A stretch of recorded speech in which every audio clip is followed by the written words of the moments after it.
இந்த நாளிலும் நாம் தியானத்துக்கென்று தெரிந்து கொள்ளப்பட்ட சங்கீதம் 59வது சங்கீதம். சங்கீதம் 59 புதிய ஏற்பாட்டில் யாராவது சொல்லுவீங்கன்னு பார்க்குறேன்.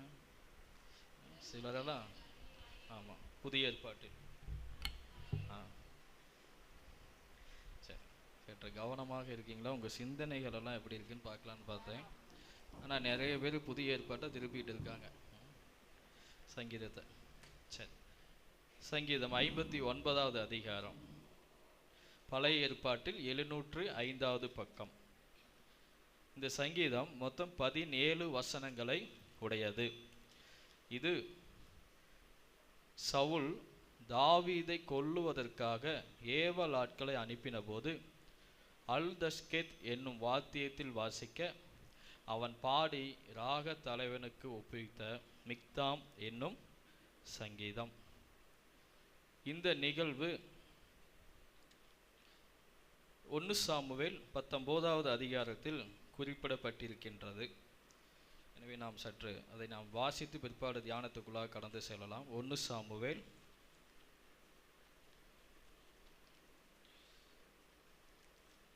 19வது அதிகாரம் எடுத்துக்கொண்டீங்களா? முதல் வசனம்.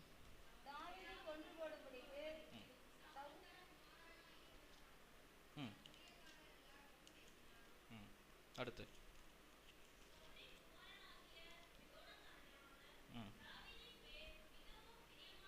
போதும். சரி, இங்கே என்ன சம்பவம் நடக்குன்னா, சவுல் தாவீதை கொல்வதற்காக திட்டம் தீட்டிட்டு இருக்காரு. அப்போது அங்கே வேலையாட்கள் மற்றும் யோனத்தான், அதாவது சவுலினுடைய குமாரன் அங்கே இருக்கார். தாவீதும் இந்த யோனத்தாவும் மிகவும் நெருங்கிய நண்பர்கள் போல ரொம்ப நெருக்கமாக காணப்பட்டாங்க. அப்போது யோனத்தான் வந்து தாவீது கிட்ட, தன்னுடைய தகப்பனார்கிட்ட சில ரெக்கமெண்டேஷன் பண்ணுறாரு. இல்லை, தாவீதை வந்து நீங்கள் கொலை பண்ணக்கூடாது. அந்த வசனங்களை நீங்கள் வாசித்து பார்ப்பீங்கன்னா தெரியும். இப்போ நீ அவன் பெலிஸ்தருக்கு எதிராக அவன் யுத்தம் செய்த போது, கோலியாத்தை வீழ்த்தின போது நீங்கள் சந்தோஷப்பட்டீங்களே, அப்போ பெருமைப்பட்டீங்களே, அந்த தாவீதை நீங்கள் ஏன் கொலை பண்ணுறீங்க, அவனை ஏன் கொல்லணும் அப்படின்னு சொல்லி யோனத்தான் சொல்கிறாரு. அப்போ சவுல் சொல்கிறாரு, சரி ஓகே, நான் தாவீதை கொலை செய்யலை, இது நான் கர்த்தர் மேலே ஆணையிட்டு நான் சொல்கிறேன்னு சவுல் சொல்லிட்டார். சில நாட்கள் செல்லுது. திரும்ப என்ன ஆகுதுன்னா, பெலிஸ்தருக்கு எதிராக மறுபடியும் யுத்தம் வருது. அந்த யுத்தத்தில் மறுபடியும் தாவீது சென்று வெற்றியை பெற்றுக்கொண்டு திரும்ப வரார். அது வரைக்கும் நல்லா தான் நடந்துச்சு. ஆனால் இந்த ஜனங்க இருக்காங்க பார்த்தீங்களா, அவங்க ஃபர்ஸ்ட் டைமே என்ன சொன்னாங்க, சவுல் கொன்றது 1000, தாவீது கொன்றது ஒரே ஒரு கோலியாத்தை கொன்னதுக்கு தாவீதுக்கு அவ்வளோ பெரிய பட்டத்தை கொடுத்தாங்க. அதில் சவுல் மிகவும் கோபமடைந்தார். ஒரு கோலியாத்தை கொன்னவன் 10,000 பேரை கொன்னதா இந்த ஜனங்க அறிக்கையிடுறாங்களே அப்படின்னு தாவீது மேலே சவுலுக்கு கோபம். அப்போ யோனத்தான் சமாதானப்படுத்திட்டாரு. மீண்டும் யுத்தம் வந்தது. யுத்தத்தில் தாவீது வெற்றி பெற்று வந்தார். மறுபடியும் ஜனங்க தன்னுடைய வேலையை காட்டிட்டாங்க. மீண்டும் சவுலுக்கு கோபம் வந்துடுச்சு. மறுபடியும் தாவீதை கொல்லணும் அப்படின்னு தாவீது வீட்டில் இருக்காரு. அப்போ அங்கே வேலையாட்களை அனுப்புகிறாங்க. இதில் நடக்கிறது என்னன்னா, இப்போ வெற்றி பெற்று தாவீது அரண்மனைக்கு வரார். சவுலுடைய கையில் ஈட்டி இருக்கு, தாவீதுடைய கையில் சுரமண்டலம் இருக்கு. அல்லேலூயா. 9வது வசனம் வாசிப்போமா?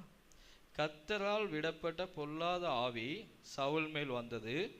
அவன் தன் வீட்டில் உட்கார்ந்து தன் ஈட்டியை கையிலே பிடித்து கொண்டிருந்தான். தாவீது தன் கையிலே சுரமண்டலம் வாசித்தான். அல்லேலூயா.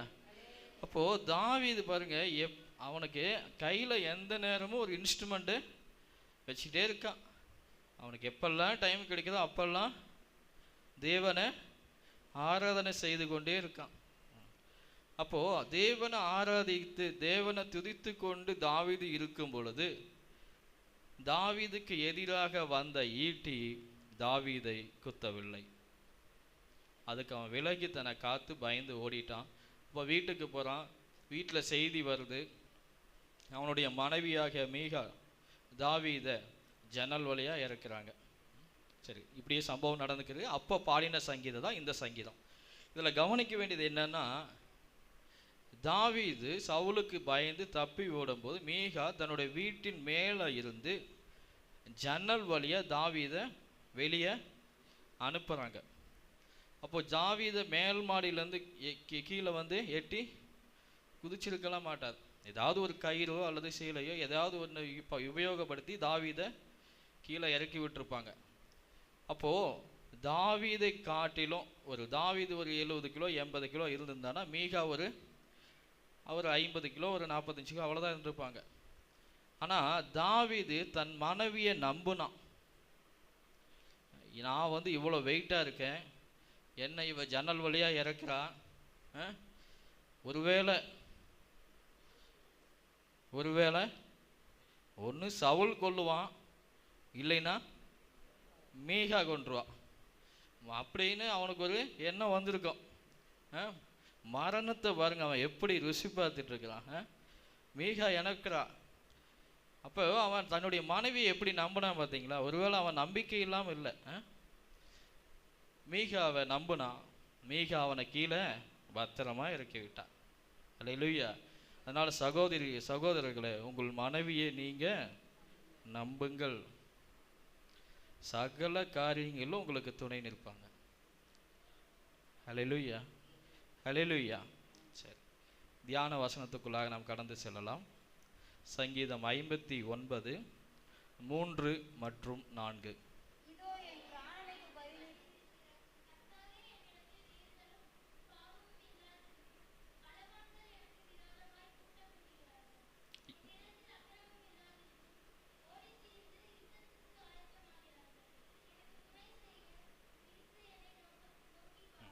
அல்லேலூயா. தாவீது இங்கே அறிக்கையிடுறாரு, இதோ என் பிராணனுக்கு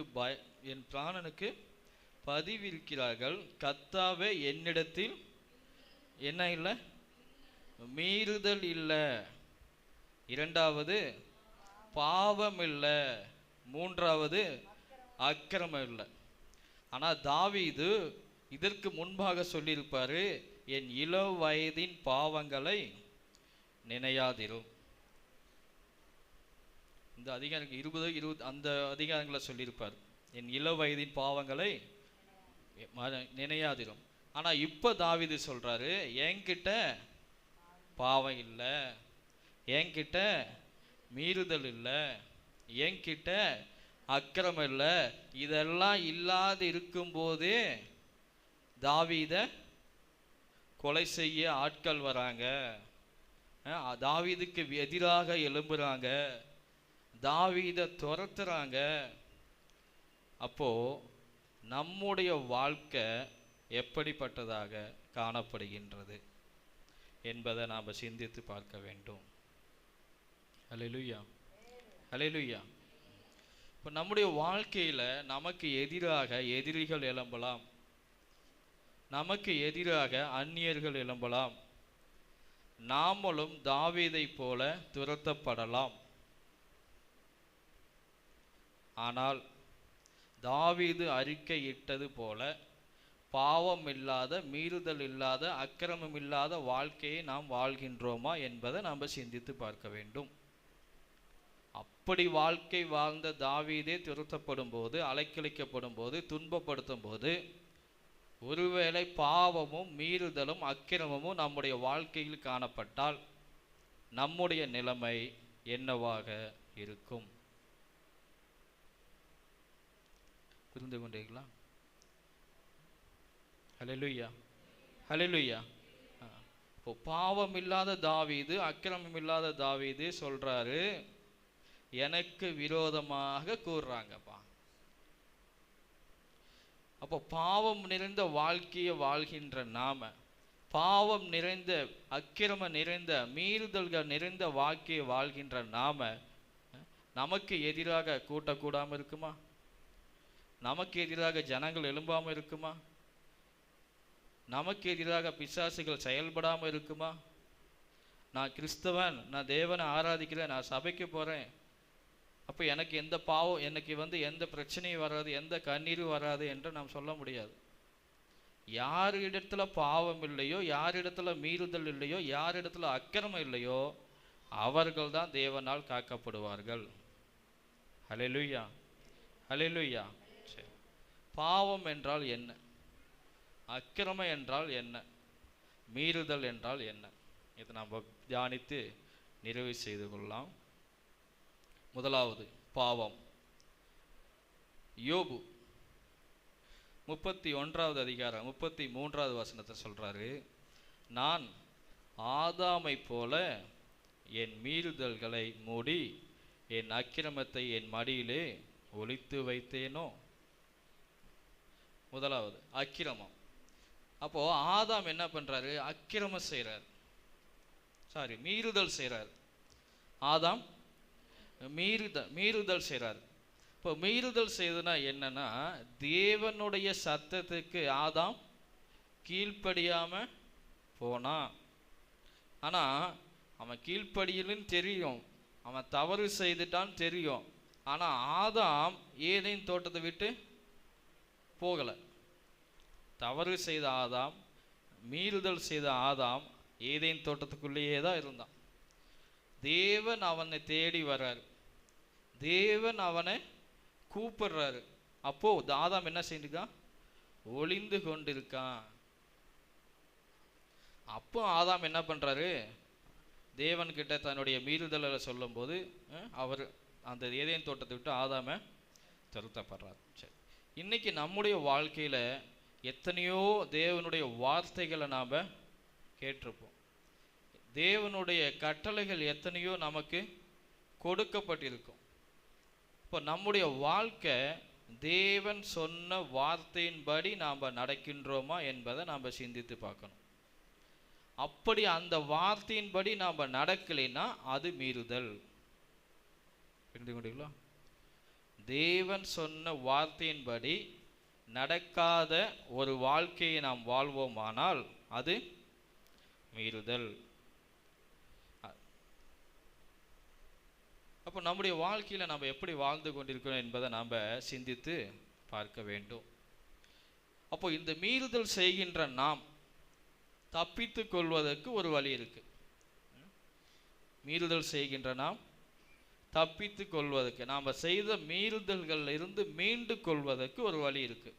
என்னவென்றால், எசேக்கியேல் 18வது அதிகாரம் 22வது வசனம் சொல்றது, அவன் செய்த எல்லா மீறுதல்களும் நினைக்கப்படுவதில்லை, அவன் தான் செய்த நீதியிலே பிழைப்பான்.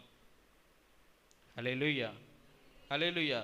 இன்னைக்கு நம்முடைய வாழ்க்கையில எவ்வளவோ மீறுதல்கள் நாம் செய்திருந்தாலும் நீதி செய்யும் பொழுது அந்த மீறுதலுக்காக மனம் வருந்தி மீறுதல் செய்யும் பொழுது தேவன் நம்மை காப்பாற்றுவார்.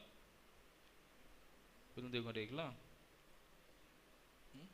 சரி, அடுத்ததாக பாவம். யாத்திராகமம் 32வது அதிகாரம் 33வது வசனம். அப்பொழுது கர்த்தர் மோசேயை நோக்கி, எனக்கு விரோதமாக பாவம் செய்தவன் எவனோ அவன் பெயரை என் புஸ்தகத்தில் இருந்து கிறுக்கி போடுவேன். இப்போ நம்முடைய வாழ்க்கையில பாவம் காணப்பட்டதுன்னா அந்த பாவம் மனுஷனுக்கு விரோதமாக இருந்தால் கூட மன்னிப்பு உண்டு. ஆனா தேவனுக்கு விரோதமா இருந்துச்சுன்னா அந்த பாவத்திற்கு மன்னிப்பு கிடையாது. ஜீவ புஸ்தகத்திலிருந்து அந்த பேரை ரிமூவ் பண்ண மாட்டாரு, கிறுக்கி போட்டுருவார். ரெண்டுக்கும் வித்தியாசம் இருக்கு. ஒரு இடத்துல இருந்து என்னோட பேரை எடுக்கிறதுக்கும் அந்த இடத்துல என் பேர் இருக்கு, ஆனா கிறுக்கி போட்டிருக்கு. புரிந்து கொண்டீங்களா? ஜீவ புஸ்தகத்துல என் பேர் இருக்கு, ஆனா என்னுடைய பாவத்தினால அந்த பேர் கிறுக்கப்பட்டதுனால நான் ஜீவனை பெற்றுக்கொள்ள முடியவில்லை, பரலோகத்துக்குள்ள என்னால போக முடியல. அப்போ அந்த கிறுக்கப்பட்ட பேரை யாரெல்லாம் பரலோகம் வராங்களோ எல்லாரும் பார்ப்பாங்க. ஒருவேளை அந்த பேரை எடுத்திருந்தா அது யாருக்கும் தெரிஞ்சிருக்காது. ஆனால் தேவன் அந்த பேரை எடுக்கல, கிறுக்கிறார். இரண்டுக்கும் வித்தியாசங்கள் வேறு. இன்னும் சொல்ல போனால் ரோமர் 5வது அதிகாரத்தை நீங்கள் நல்லா வாசித்துப்பாங்க. இப்போ போதிய நேரம் இல்லை. ரோமர் 5 பாவத்தை குறித்து பவுல் மிக அழகாக சொல்லியிருப்பார் அந்த அதிகாரத்தில். அப்படி நம்முடைய வாழ்க்கையில் நாம் பாவம் இல்லாத ஒரு வாழ்க்கையை நாம் வாழ்கின்றவர்களாக காணப்பட வேண்டும். 3வது மீறுதல்கள். என்னாகமம் 15:31 அவன் கர்த்தரின் வார்த்தையை அசட்டை பண்ணி அவர் கற்பனையை மீறினபடியால் அந்த ஆத்துமா அறுப்புண்டு போக வேண்டும் என்று அவன் அக்கிரமம் அவன் மேல் இருக்கும் என்று சொல்லு என்றார். ஹல்லேலூயா, ஹல்லேலூயா. அப்போ நம்முடைய வாழ்க்கையில் அக்கிரமம் என்பது எதை குறிக்கிறது? தேவனுடைய வார்த்தைகளை அசட்டை செய்வது. புரிந்து கொண்டீங்களா?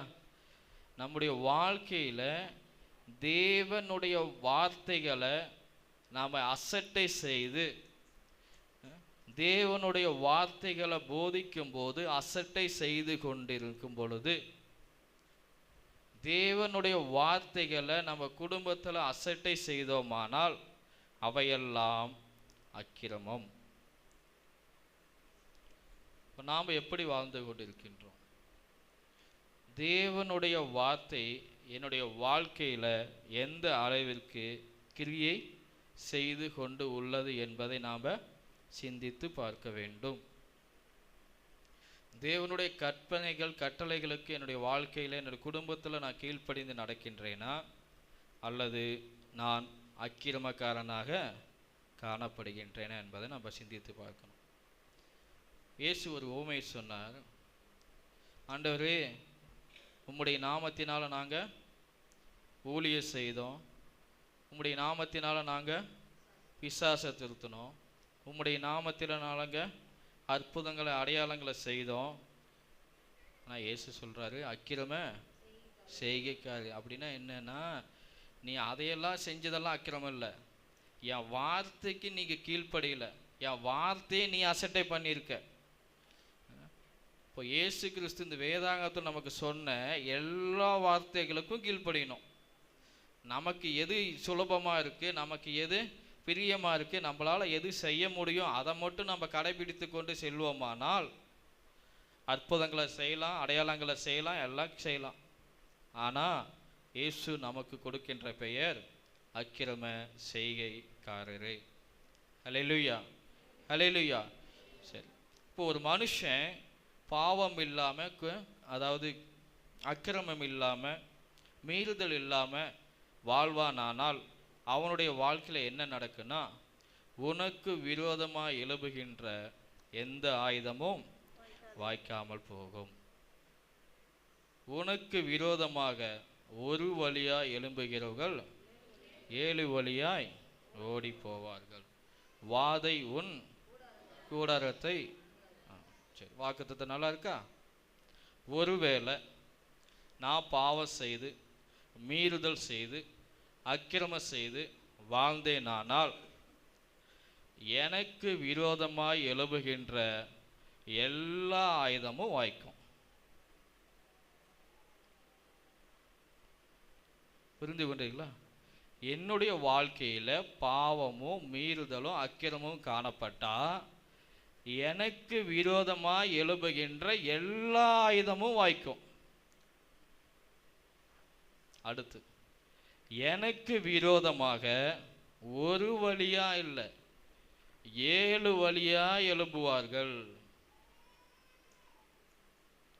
என்னுடைய வாழ்க்கையில் பாவமும் மீறுதலும் அக்கிரமமும் காணப்பட்டால் வாதை என் கூடாரத்தை அணுகும். இதில் நாம் எதை சுதந்திரிக்க போகின்றோம்? நான் சாப விடலை. உபாகமம் 28வது அதிகாரத்தில் ஆசீர்வாதத்தையும் சொல்லியிருக்கு. ஆமாம், அதே தான் நானும் சொல்கிறேன். இப்போ நாம் எப்படி வாழப்போகிறோம் என்பதை நாம் தீர்மானிக்கணும். ஹல்லேலூயா. இறுதியாக எசேக்கியேல் 18:30.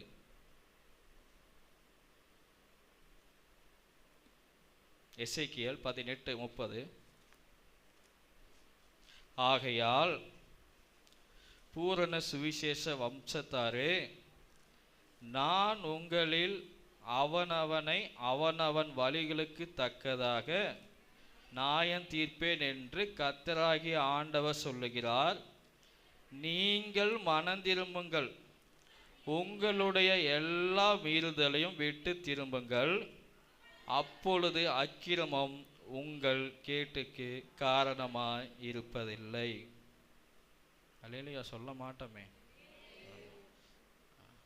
நம்முடைய மீறுதல்கள், நம்முடைய பாவங்கள், நம்முடைய அக்கிரமங்கள் நமக்கு தெரியாமலா இருக்க போகுது?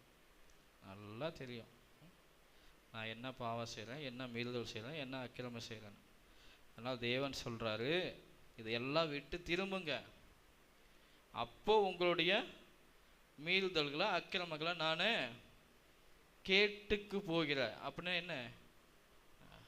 பரலோகத்தை நியாயத்திற்க நாள் வரும்போது அதையெல்லாம் நான் நினைக்க மாட்டேன். அதனால்தான் தாவீது சொல்றாரு, நான் பாவம் செய்யல, அக்கிரமம் செய்யல, மீறுதல் செய்யலன்னு இந்த நம்பிக்கையில் தாவீது சொல்லியிருக்கார்.